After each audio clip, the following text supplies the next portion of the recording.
Imagine this. It's Saturday morning. You're already tired. The week was, long. And the weekend. Well, it's not looking much better. Oh, I know this feeling. You got to get your daughter to soccer at 9 a.m. sharp. You need to do the weekly grocery run. That's 45 minutes if you're fast. Then you got to hit the post office. But, and here's the tricky part, their window's only open from 10 to 1. And on top of all that, you have a hard stop, a Zoom call at exactly 12:00 p.m. This sounds like a nightmare. That sounds like my actual Saturday last week. Right. It's the classic chaotic Saturday. Feels impossible. Now, if you give that whole mess to most AIs today, they just fail. They just spit the list back at you. They don't see the friction. But there is one hidden switch one toggle buried deep in the settings that fixes it instantly. And that's just one of them. We're talking about buying back like 10 hours of your week, easy. Welcome to the deep dive. Today, we're taking a look at a guide from Max Ann over at AI Fire. It's called 6 Best Gemini Settings to Enable in 2026, Power User Guide, specifically for Gemini 3.0. Which is a beast of a model. But the idea here is really interesting. Max Ann says most people are driving a Ferrari like it's a golf cart. What do you mean by that? Break that down for me. Well, most of us use these incredibly powerful tools, the hard way. It's that rinse and repeat cycle. You type a prompt, you get a kind of meh answer, you get annoyed, you type it again. It's manual labor. It is. What this guide points out is that Google has buried 6 specific features inside Gemini 3.0, and they are all turned off by default. Off by default. That seems weird. Why would they hide their best stuff? Well, I think they want a super simple interface for most people. They want it to just feel like a chat. But these aren't just tips, they're actual toggles in the settings. And if you flip them, you stop using a chatbot and start using a real proactive assistant. We're going to go through all 6. Okay, let's unpack this. We can start with that chaotic Saturday problem. This brings us to the first setting, thinking mode. Thinking mode, yeah. This is all about shifting from just speed to actual strategy. Most of us are used to the default, right? I ask, what's the capital of France? And it says Paris before I can blink. We think that speed is the goal. Right, that's fast mode. And it's great for trivia, it's great for, defined photosynthesis, but think about how our brains work. There's system 1, thinking fast, gut reaction, and system 2, which is slow and deliberate. When you ask a normal AI to solve a logic puzzle or debug code or plan that nightmare schedule, fast mode is a disaster. It's all system 1. It just hallucinates because it's rushing to give you an answer. It's choosing speed over being correct. Exactly. Thinking mode forces the AI to just pause. It literally stops. It maps out a plan, breaks the problem down, and it checks its own logic before it types a single word. Okay, so let's go back to that Saturday. Soccer at 9:00, groceries, post office, Zoom call at noon. What does thinking mode do differently? So fast mode just gives you the list back. It doesn't see the problem. Thinking mode looks at it and goes, hold on. It spots the 40-minute gaps. It realizes, hey, the grocery store is right next to the post office, so let's do those together to save a trip. And make sure you're not rushing back for the Zoom call. It builds a real logistical plan, not just a to-do list. It's doing the mental heavy lifting that usually wears a person out. That's it. It acts like a project manager. You'd use this for anything with moving parts budgets, coding, planning a trip. It's on Gemini Pro, so it's about $20 a month. But, if it saves you from one huge mistake, it's paid for itself. So are you saying the delay is actually the feature here? Yes. The silence prevents hallucinations and ensures logic. That's a huge shift in thinking. We're so used to instant that silence feels like a bug. But here, the silence is the work being done. It's the AI taking a deep breath before it answers. All right, let's get to the second setting. This one fixes something that I think drives all of us crazy, the context problem. Ugh. Every time I open a new chat, I feel like I have to reintroduce myself. I'm a podcaster. I focus on deep dives. Please don't give me shallow listicles. And please don't talk to me like a corporate HR bot. Exactly. It's just friction. The fix is custom instructions. This is your digital ID card for the AI. It's buried in settings, then settings and help, and instructions for Gemini. Think of it like a permanent cheat sheet for you. So you set it up once, and it just knows who you are from then on. Every single time. It's like handing a new employee a user manual for how to work with you. You tell it your role like freelance graphic designer. You tell it your goal, help me build a stronger portfolio. But here's the best part. You tell it what you don't like. The anti-preferences. Yes. You can straight up say, no jargon, no formal, corporate speak, keep answers short and actionable. Max N even suggests you can add things like what you're studying or the kind of business you run.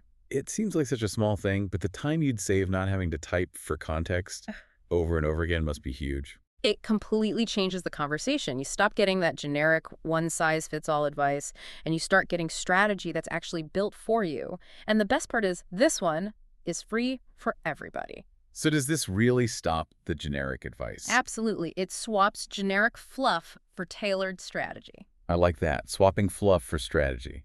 Okay, this next one. This is where I feel like the assistant idea really starts to become real.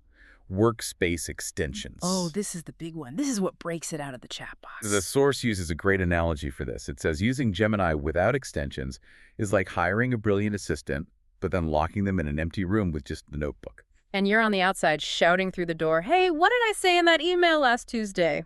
The assistant has no idea. They're smart, but they're completely blind. So how do we open the door?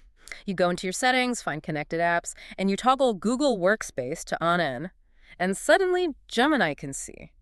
It can use the @workspace command to connect to your Gmail, your Drive, your calendar. Okay, give me a sense of the scale here. What can it actually do with that? Okay, so imagine this. You can type, "Summarize the key metrics from all of my Q4 marketing reports." Now think about that. You might have like 50 PDFs scattered across a bunch of folders in your Drive. Right. Gemini scans them all, instantly pulls out the data, and builds you a summary table. That is, wow. That is wildly powerful. I mean, it's basically magic. Seriously, it's a real whoa moment. Just imagine asking a human to read a year's worth of PDFs and having the answer in, what, 10 seconds? Yeah. Or Gmail, you can say, "Find all my emails about Project Phoenix, group them by who sent them, and tell me which ones need a response today." It just cuts through all the noise. It synthesizes your entire digital life. No. And again, this feature is free. It works on both the free and the pro plans. So it actually leaves the chat window to go get information. It sees your digital life to synthesize data. That capability alone feels like it changes what a file even is. If the AI can read everything, I don't have to be perfectly organized, which is a relief. It makes search feel obsolete and replaces it with answer. All right, let's talk about maintenance. You know, I have to admit something here. I am absolutely that person. Uh-oh. I have great intentions. I say I'm going to check my analytics every Monday morning. I say I'm going to audit my subscriptions every month. And then life just, gets in the way. Work piles up. Yeah. And I just don't do it. I still wrestle with that simple consistency. It's a human flaw. That's where scheduled tasks comes in. This is the AI night shift. How does that work? It's basically autopilot mode. You describe a task one time, set a schedule, and Gemini just runs it in the background for you. It doesn't wait for you to log in or ask. It just does it. So for my analytics example. You'd set it up once, pull the weekly analytics from my Drive every Monday morning, and email me a summary. And that's it. Monday morning, you wake up and the email's just sitting there. You didn't even have to remember to ask. Or like a daily news briefing. Totally. Send me the top 3 tech stories at 9 a.m.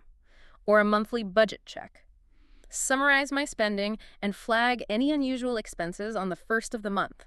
It turns the chatbot into a system that works for you. This is a pro feature, but again, if it saves you from paying for one subscription you forgot about, it's worth it. So why not just use a calendar reminder for that? This doesn't just remind you, it does the work. That's a key distinction. A reminder is another thing on my to-do list. This takes things off of it. Boom. Exactly. Okay, moving on.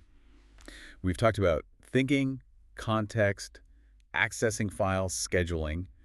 But what happens when you hit that knowledge wall? The knowledge wall. You know that feeling. Okay. The AI gives you a confident answer, but then you ask about something really new or super niche, and it just starts to wobble or it just makes something up. Right, because the standard model is just pulling from its training data, which is like a frozen snapshot in time. It's not looking at the world right now. That's what deep research is for. This is the autonomous analyst. How is this different from thinking mode? Great question. Max and I draws a really clear line. Thinking mode is like locking yourself in a room to solve a puzzle with the info you have. It's about internal logic. Deep research is like sending a junior analyst to the library to go find new information. It leaves the room. It sends an agent out onto the live web. It reads dozens of articles, academic papers, whatever it needs to. It cross-checks the claims. Then, and this is the key part, it doesn't just give you a paragraph. It writes a structured report with links to its sources. So if I ask, what are the top 5 AI breakthroughs in the last 90 days? A standard chat might give you a vague list from 6 months ago. Deep research goes out, finds the actual news, verifies the dates, synthesizes what it means for, say, a marketer, if that's your job, and then it hands you a whole document. It turns hours of Googling into a few minutes of waiting. And the cost on that. You get 5 reports a month on the free plan, but it's unlimited on Pro. So is this just a fancy Google search? No, it reads, synthesizes, and writes a structured report. It's the synthesis that matters. Google gives you links.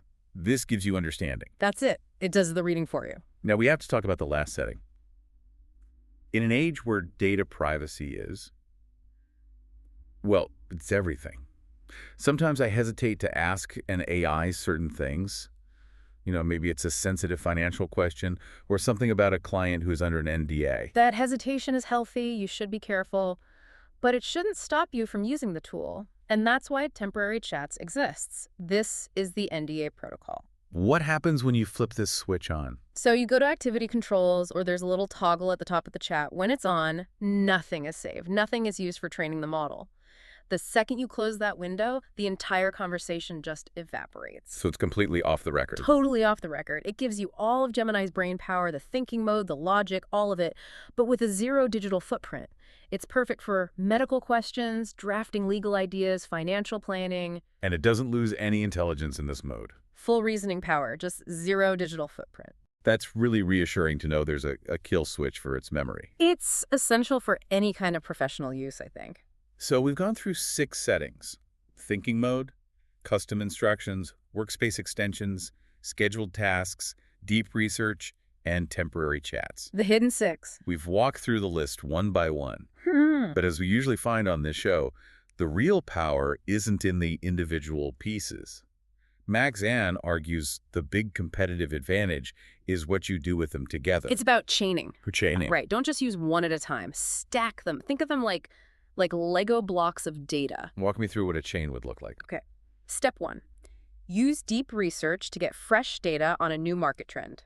Gives you that report. Step 2. You feed that report into thinking mode and tell it to develop a strategy based on your custom instructions. Right. Then, step 3. You set up a scheduled task to go out and update that strategy with new research every Monday morning while you're asleep. You're not just asking questions anymore.